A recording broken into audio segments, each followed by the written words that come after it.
30 seconds of frustration. You want to when you can. But what it's about then is understanding how to make right where you're wrong. And then also just understanding how to let things go. I think one of the biggest failures that folks can run into is they hold on to a lot of grief, a lot of regret, a lot of anger. That's an anchor to your heart. That's an anchor to your soul, and that's going to hold you back from pursuing what comes next.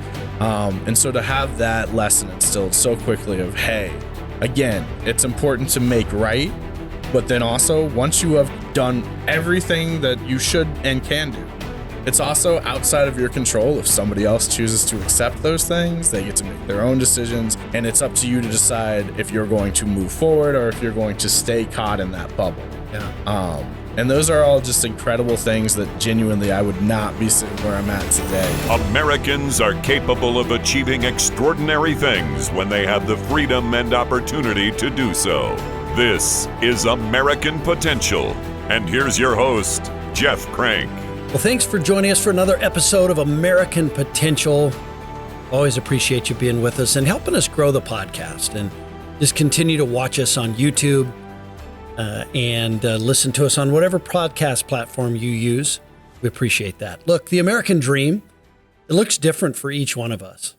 And we're all given the freedom and the opportunity to pursue our version of it. And today's guest started on the path to his American dream when he was in 7th grade.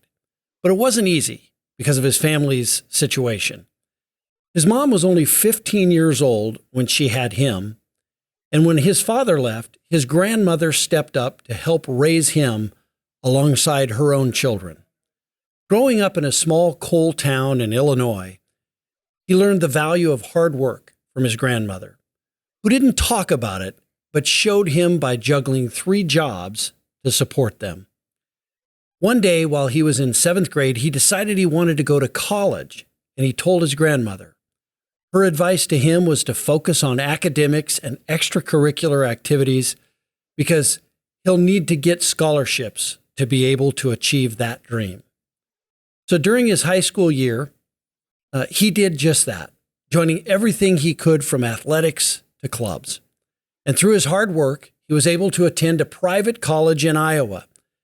At first, he thought he wanted to become a lawyer, but ultimately realized he could achieve his goals through an alternative degree.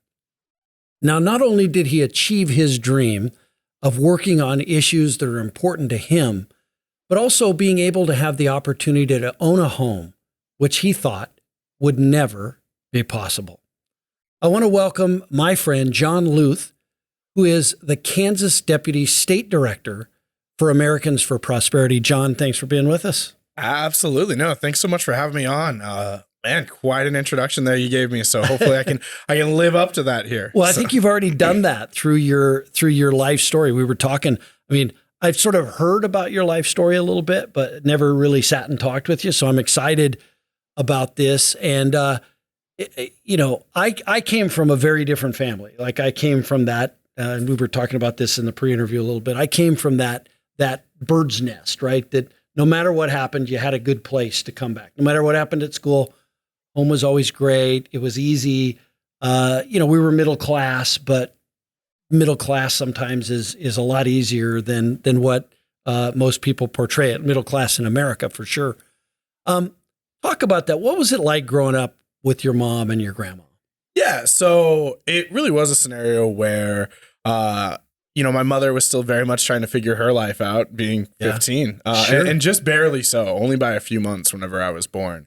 And so she would go on to pursue her career in nursing and eventually teaching. She would marry my stepfather, who he and I have a very rocky relationship, to put it mildly, but certainly one that I think in the long run has really helped put all of us in the right places at the right time for our unique circumstances, I think, as a family, but also as individuals within that family.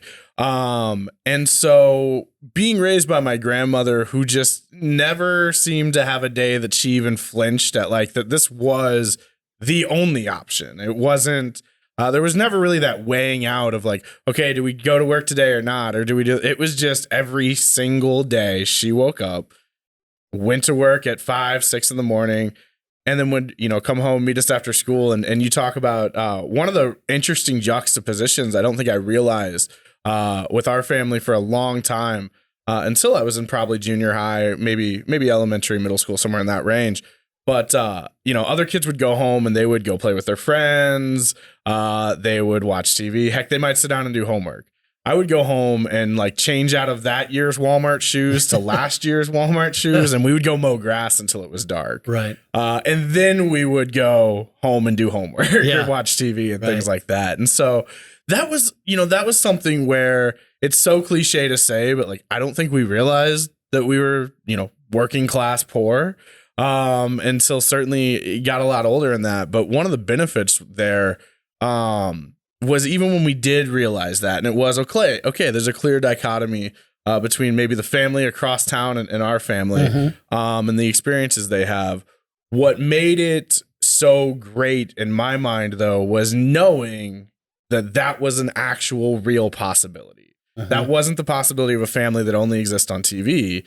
Like, yeah, it was a little interesting my first few years when everyone else was, hey, let me tell you about my mom and my dad. And hey, let me tell you about my grandma and my mom, and things like that. But one of the early lessons my grandmother taught me was that you don't only have to be defined by those things around you and what you want to be, but you can very easily be defined. And oftentimes I've found in life should begin with defining what you definitely don't want and what you definitely don't want to be. And so really quickly, my grandmother set me on a path to look around and see the decisions that a lot of members of our family were making over the course of a number of years that have put them in a position to still currently be living a perfectly happy life with their circumstance, but certainly not one that I wanted to stay in. I wanted to get outside that small coal town, and I wanted to show folks that the circumstances you're born in and born around do not have to define you. And it might not be easy,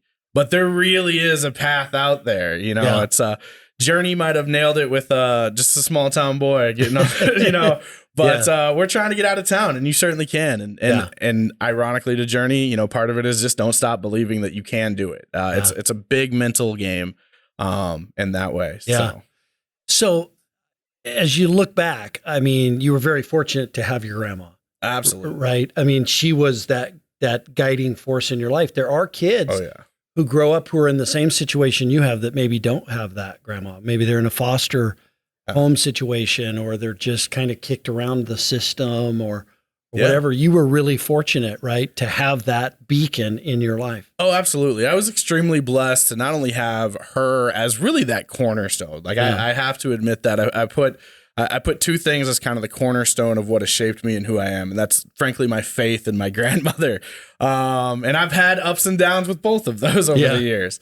But I was incredibly blessed to have her as an everyday, again, just unflinching example of like, no, life doesn't have to be what you settle for. It can be what you push for. Yeah. And just also that real meaning and understanding of purpose and value. One of the things that I adore about my grandmother and that oftentimes gets missed is she so greatly values her family, regardless of how kind of fractured we are, that she has been the cornerstone and the one to ensure that everyone from, my aunt to her son who has his own problems with some mental health things and addiction, things like that, not only have a roof over their head, but some food in their stomach and their their lights stay on at the end of the week. And that has been her commitment to just make sure that everybody gets to at least stay afloat. And then she understands though that, hey, some folks just want to stay afloat and some folks want to swim. And she and I were certainly attached to that want to swim. And I was blessed with that. I was blessed with my mom also still remaining in the picture over the course of my entire life and being able to have a really good relationship there. So to also see somebody who was coming through a lot of struggles, right? And having that firsthand observation, ironically as her son, but still having an example of, hey, her whole life could have also ended at 15. Yeah. Frankly, my whole life could have ended up when she was 14. But fortunately, because of her and my grandmother, she made some different choices and I get to sit here today. Yeah. Incredibly blessed. And I think to your point, the fact that so many others out there don't have that example. My story is not unique to me for my hometown. And my story for many folks in my hometown is almost the dichotomy of your family to mine. It's, hey, I'm in a really great situation compared to what they were in. And that was almost the driving force as well to why I felt like I had to keep pushing. It was, hey, people need to know that you can have a chance. Yeah. It's just show them there's a lot of hope. If you can have hope, you can seize opportunity, and the world can truly change for you.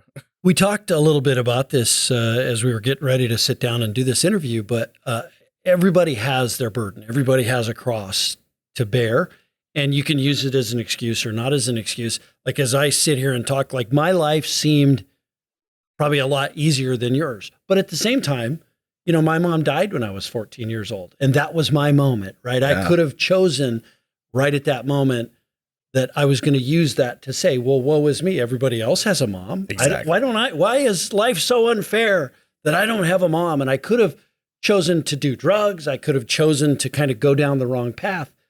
But instead, I chose to use that moment to inspire me to say, I'm going to make my mom proud, you know, of the fact that, you know, that even though she's not there, she's kind of watching me. And so I always use that as kind of the driving, motivating force.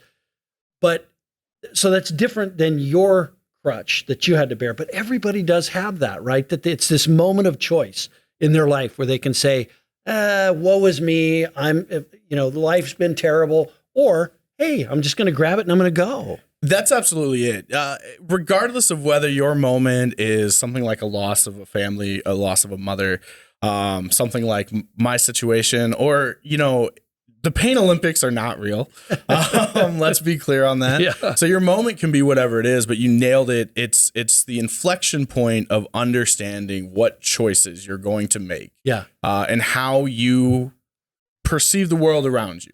I talk to our team, I talk to activists all the time that it is really one of those things. You're going to identify what you're looking for. So if you choose to look at the world as, well, it's all out to get me and I can never succeed, then you're going to build that world around you. Mm-hmm. And if you choose to look at the world as, hey, I'm going to just keep conquering it. And man, all these hard things that are coming my way, that's just building my legacy more. Like that just shows that I'm tougher, I'm better, I'm stronger. And that, hey, these things are not actually the end all be all. Yeah. Well, do we look at let me ask you this. Do we look at our country that way too, maybe? Like, do we maybe take for granted some of the blessings that we have? What are your thoughts? Absolutely. I think we see that across America, you know, for a long time we've seen that, but especially today when you have the internet. I hate to sound like that guy, but that gives a lot of these really skewed perspectives of what life in other places looks like.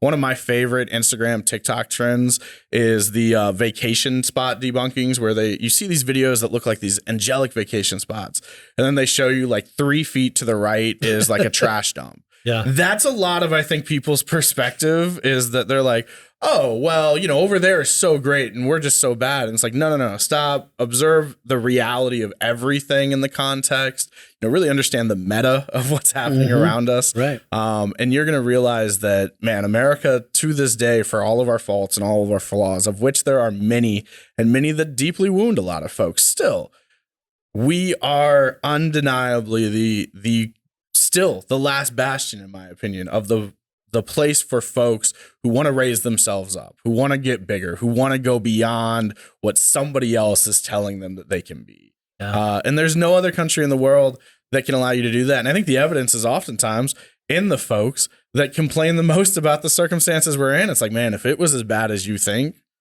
you wouldn't be saying that. Right. Because you wouldn't be allowed to say that. Yeah. And so I really think that if folks have an opportunity to really slow down and take a deep breath, and in large part, I think that's a contribution, is the world moves so fast. It's hard not to be upset, angry, and anxious. Yeah. Take the deep breath, pull yourself out of it, take the 30,000 look view, have the perspective of the rest of your life. And you're going to start to realize maybe there's some better blessings in the world. Maybe there's some things that you thought were curses that are actually blessings.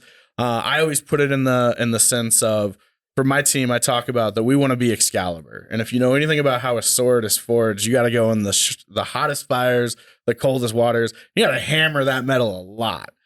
For any intensive purpose, it's a brutal, painful prospect. but at the very end of it, you can be Excalibur. And all those things that seemed like curses at the time were truly the blessings you needed to get you where you want to go. Yeah. The way you get to be a better person is to learn through the tough times, learn through those experiences. That's how you get to be a better person. It's how you get to be tougher. It's how you get to learn perseverance, all those sorts of things, right? Absolutely. Yeah. Absolutely. It is. I tell my team, I tell my friends, I want to be forged in the fire. Like I truly see that as a blessing, because it is all of those things, again, that I think more importantly than helping propel you sometimes to where you want to go is helping you reconcile and realize, is this really what I want to be, the choices I'm making now, and defining, hey, maybe these aren't things I want.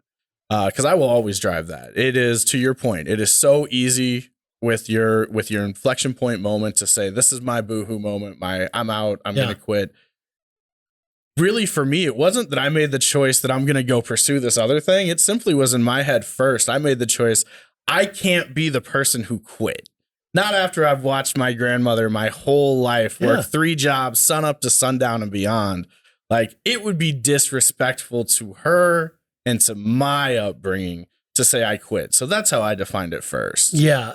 So you were in 7th grade and you decided you want to go to college. What made you decide in 7th grade that you want to do that? Ironically, state testing. We ended up having to completely shift a lot of our curriculum program the way that we were going throughout the year in 7th grade with American history. We start really engaging the Constitution, things like that. So I get really interested in arguing with people. And I was like, okay, how can I continue to learn more about some of these things, like the Constitution, like the Miranda rights case? We had a debate in our 7th grade class about whether or not the Miranda rights case should have done what it ultimately did. And it was in that moment that I really realized, like, I love learning about this stuff. How is nobody telling us about this? These are laws that are like impacting us. Even at a young age, I understood that, hey, laws matter and you should understand them. If nothing else, because as a child, I understood that rules have gray area, and that's where the most fun can be had. Right. So just through conversations, and I was in a program called, well, I don't remember the name of the program, but it was intended to try to help funnel students from struggling schools towards a college mindset.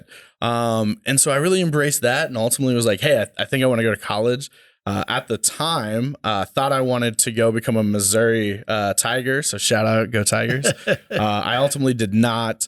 And over the course of my pursuit and looking at that, I fell backwards into a very small college in Des Moines, Iowa called Drake University. Shout out. We made it to the final, or we made it into the bracket this year. So good job to our team.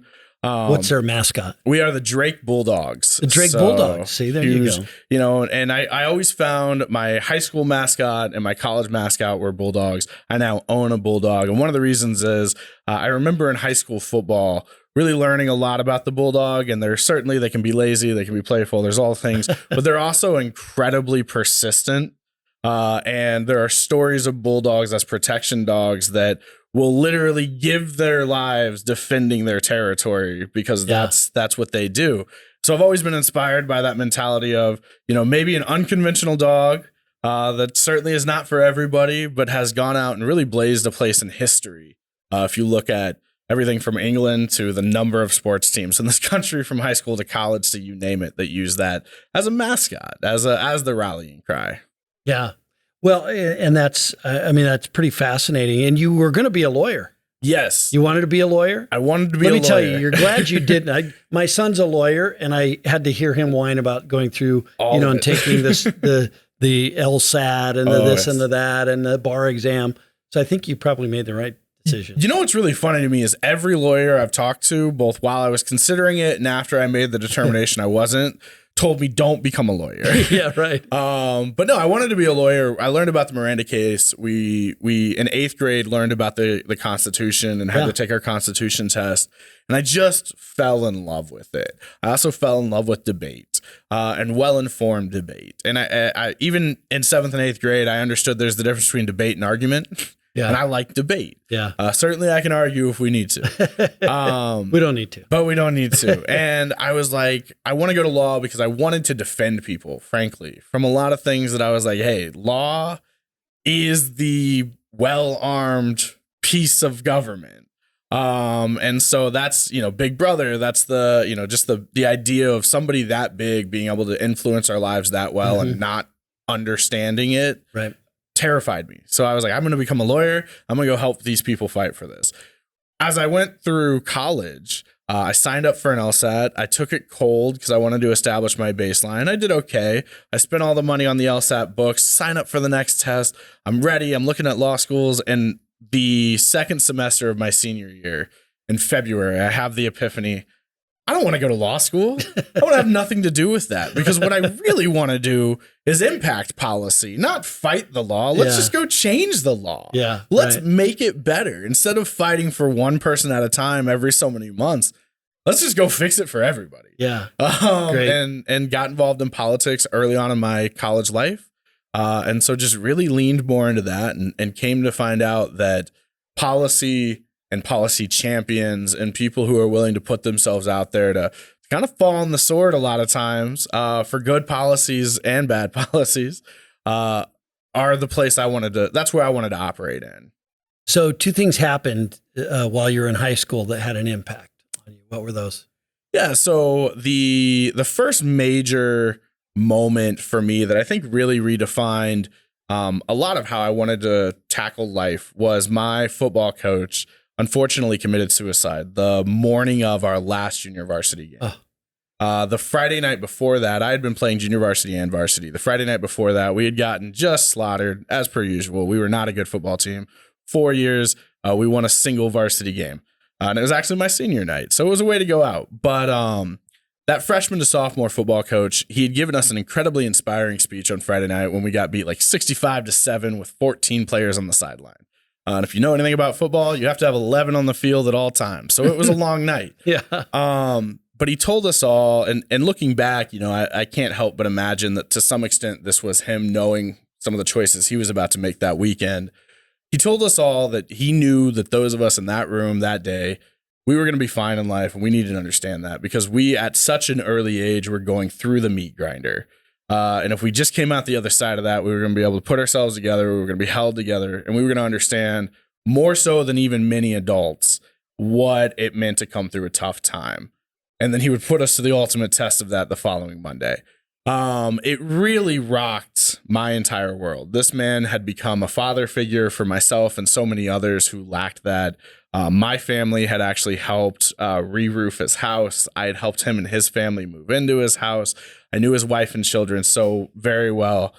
So I took it as a very personal loss and felt very lost for a long time, but ultimately decided to really embrace that through the meat grinder mentality.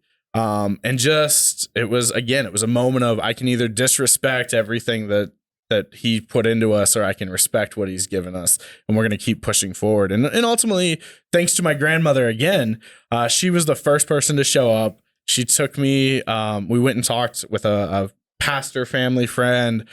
She gave me space to grieve as well, took me back to the high school to spend time with my fellow football players and grieve in that space. And so she was wildly supportive of that, but also a firm believer of like, you have to keep going. So, I didn't get to miss school that week. I still went the next day. I didn't get out of doing my tests or my homework. Like, we still did it.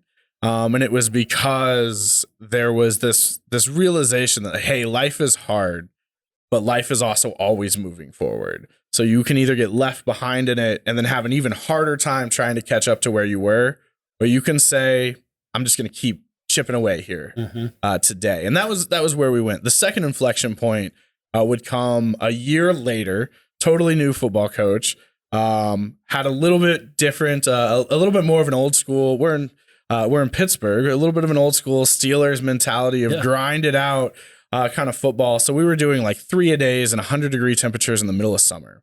By this point in my life, I had decided with my grandmother, not her necessarily willing choice, but I decided I was no longer going to help her mow grass because I had too much going on. that would change this summer because I was coming home from the second football practice that day, and it was like 113 degrees out. And I drive by this house, and I had to literally circle the block because I was like, no way. And I pull up and I park my car on the side of the road because my grandmother was dragging 2 push mowers, a leaf blower, a gas can, and a weed eater down the road with her because her son had decided he needed to mow lawns that day. So he came and took the trailer from her. But she still knew she had to pay the power bill that week. So she continued to do that. And I remember having this moment of like, this doesn't feel right. This doesn't feel good. And I might have been being a little selfish here with my sports life taking over. Mm-hmm. So I got out of the car in that moment, handed her the keys, said, get in the car, go home. I'll get this stuff home. And did. And then, ended up helping her out more. I won't say all the time just because scheduling did become an issue, but helping her out more in that. And again, it was a moment of, she could have so easily said, it's 113 degrees out. I'm a little older. I don't have a trailer. I'm going home. But she didn't. And it wasn't just to pay our bills. She also didn't because she felt an obligation to respect the deal she had made with her customers. Because a lot of our customers, we started out in my early life mowing 75 yards a week. Unfortunately, ironically, when the government came in and got mad about permits and licensing and had we officially registered our company with the city, we ended up getting reduced down to only about 15 a week. But those 15 were folks that were in their 70s, 80s, 90s. They were people that didn't have any other way to get this done and didn't have any other money to give people to do this. So she felt an obligation to follow through and say, hey, I can't let this circumstance totally impact these people now too. And so that sense of self-contained and again, perseverance was incredibly poignant in that moment. Yeah.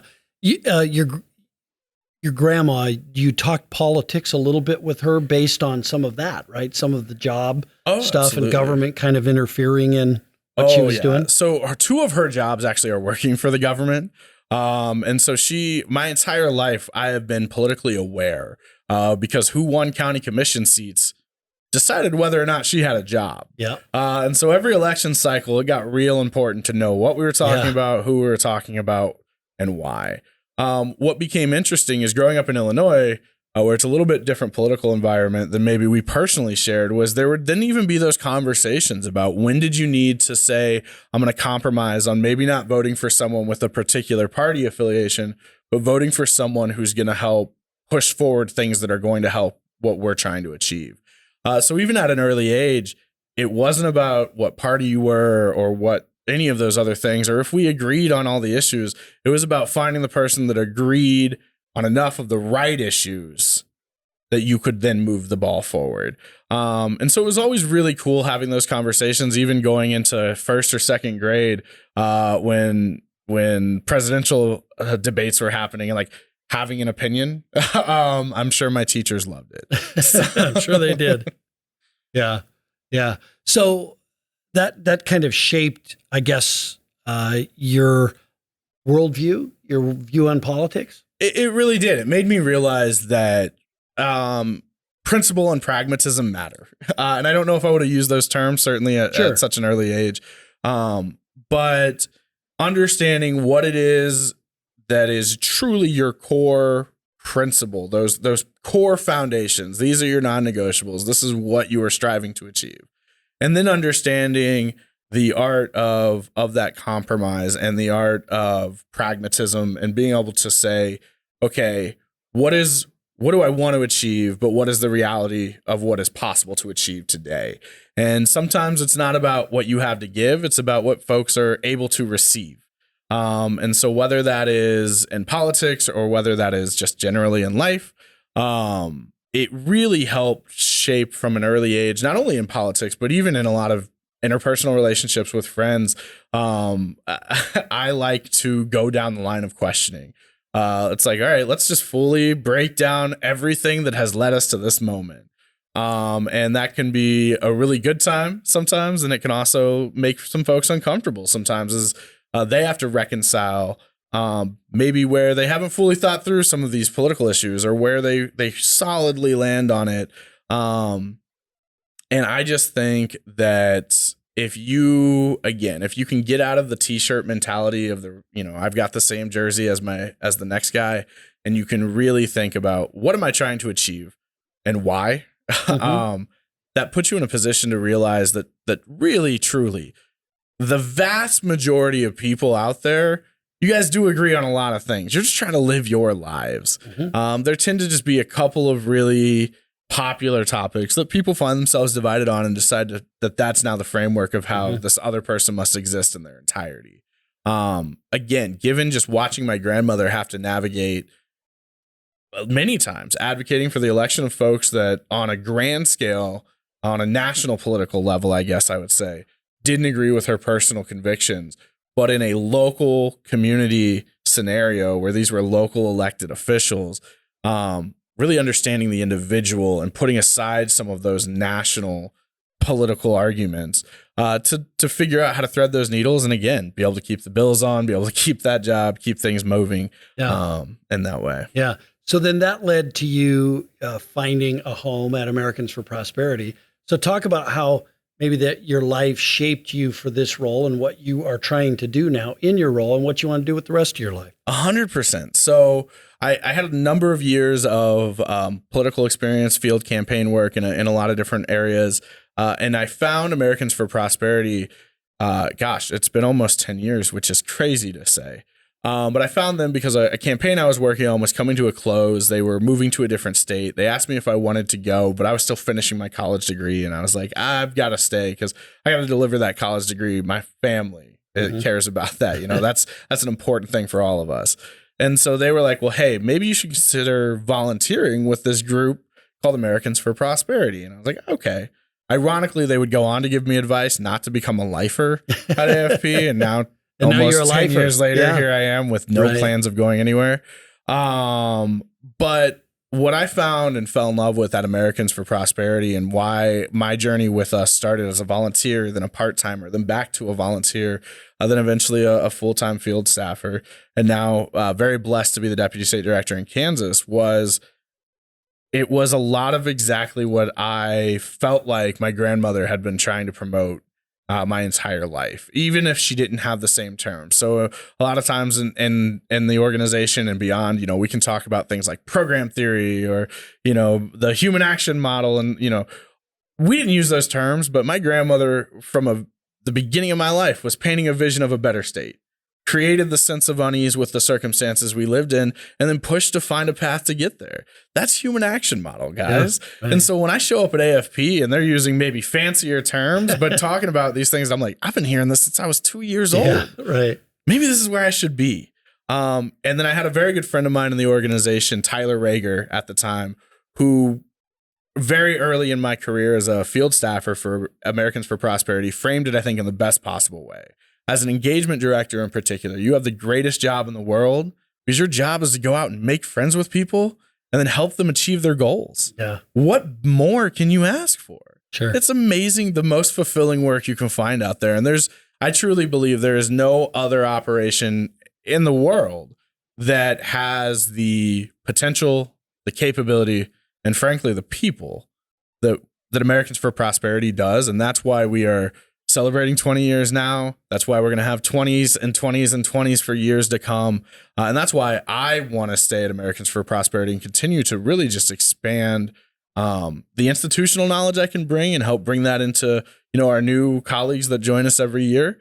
But also continuing to utilize that knowledge and a lot of the great work we've done in the state of Kansas, whether it's this year getting potentially the first in state chapter history unanimous vote out of the House and the Senate chamber with a governor's signature on the way for civil asset forfeiture reform. Shoring up those constitutional protections for all Kansans, whether it's fighting for APRNs to have full practice authority to address the access to care issue that is plaguing Kansas. Those are all things that I can look at and I know we're doing the right things. Those are awesome, but the stories that really keep me at Americans for Prosperity and that I think are so unique to us, no other lobbying group, no other grassroots group, nobody else has these stories, was one time I was in the Capitol and I testified on, of all things, hair threading, if you know what that is, eyebrow threading.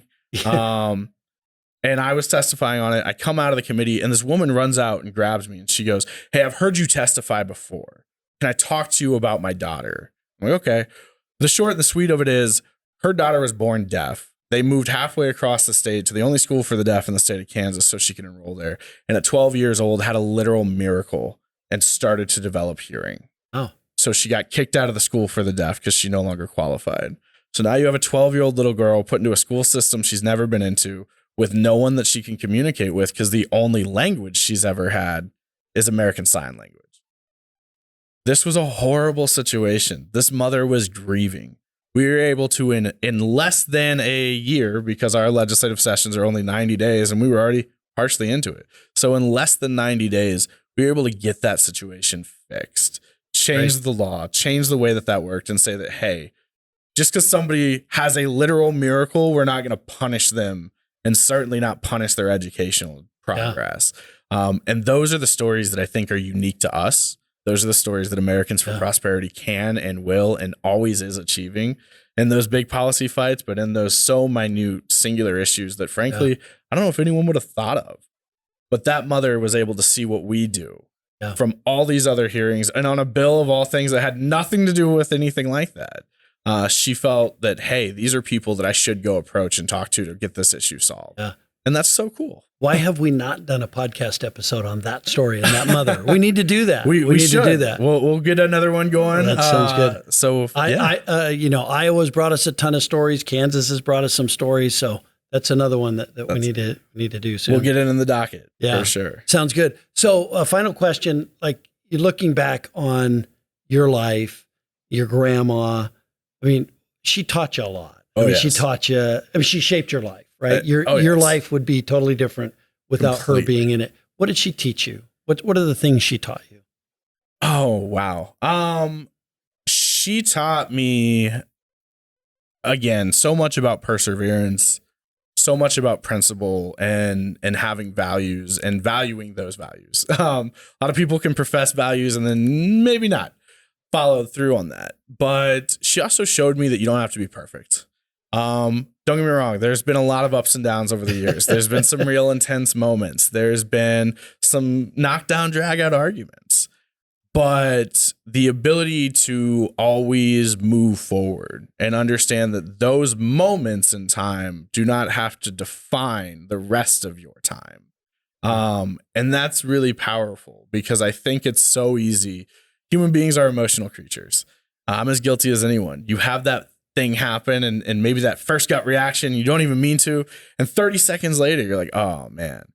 My grandmother taught me very quickly that, hey, you're not always going to be able to stop that 30 seconds of frustration. You want to when you can. But what it's about then is understanding how to make right where you've made wrong. Mm-hmm. And then also just understanding how to let things go. I think one of the biggest failures that folks can run into is they hold on to a lot of grief, a lot of regret, a lot of anger. That's an anchor to your heart. That's an anchor to your soul. And that's going to hold you back from pursuing what comes next. And so to have that lesson instilled so quickly of, hey, again, it's important to make right. But then also once you have done everything that you should and can do, it's also outside of your control. If somebody else chooses to accept those things, they get to make their own decisions. And it's up to you to decide if you're going to move forward or if you're going to stay caught in that bubble. Yeah. And those are all just incredible things that genuinely I would not be sitting where I'm at today without those things. She also taught me how to mow a lawn really, really well. So. That's right. And responsibility. That's right. That's right. What's your grandma's name? Angela Lueth. So she's Angela Lueth. Yep. So she is, and the other thing with my family, just to establish real quick, all of my family had kids young. So my grandmother actually had her first kid at 17. So she is just now reaching actual retirement age. So shout out to her and best of luck in that final stretch. Yeah. Angela did an amazing job. So I'm sure she's really proud of you. I would hope so. I certainly hope so. I know that, and perhaps I haven't said it enough over the years, certainly, but genuinely can say that without her, I would not be who I am today. I would not have the perspectives I do. I would not have the introspectives that I have had. And I would not just have genuinely that hero, that example to look to, that flawed hero out there. That is, I think, the most important thing to understand, because where the other thing I think people make a mistake on and it's the don't meet your heroes, is whenever they see that flaw, then they lose hope in them. When I see that people are flawed that I'm inspired by, it inspires me more, because, hey, I'm flawed. Yeah. And that means that whenever I'm feeling really bad about myself, I can say, hey, they've probably sat there too. Instead of that, oh, well, I only ever see them as so perfect. So having that just true, genuine honesty of who she is throughout the entirety of my life, even at times when we clash, so grateful for her. And it is arguably one of the most defining things that she taught me, is just authenticity to self. Yeah. Even if sometimes it's uncomfortable. Yeah. Yeah, that's great. Well, Jon, thanks for joining us, for telling your story, and what a great tribute to your grandma too, and to your family. No, absolutely. I appreciate you bringing me on and allowing me to share my story, and continuing to show that, in my opinion, Americans for Prosperity is the place to be. America, though, truly is the place to be. I tell people all the time, some kid that grew up as the only white kid on the street in a double-wide trailer was not supposed to be the deputy state director of AFP Kansas. Yet here I sit. So. Here you sit. That's great. What a great story. Thank you, Jon. Thank you. Yeah, you bet. Well, that's what an amazing testament to Angela and to Jon, and the perseverance that family has had to overcome a lot of adversity. And they did it through the value of hard work and integrity and all those things that were instilled in Jon by his grandma and by his mom as well. This is a great story, and it's one of those, as we talked during the interview. We all have some excuse that we could use. We all have that moment where we have to choose between being a victim and being a victor. And Jon made his decision a very long time ago. So anyway, I hope you enjoyed this episode. Go out there, defend liberty and freedom. It's worth defending. Thank you. Thank you for listening to American Potential. You may listen to more stories from Americans working every day to expand freedom and opportunity in their communities by visiting AmericanPotential.com.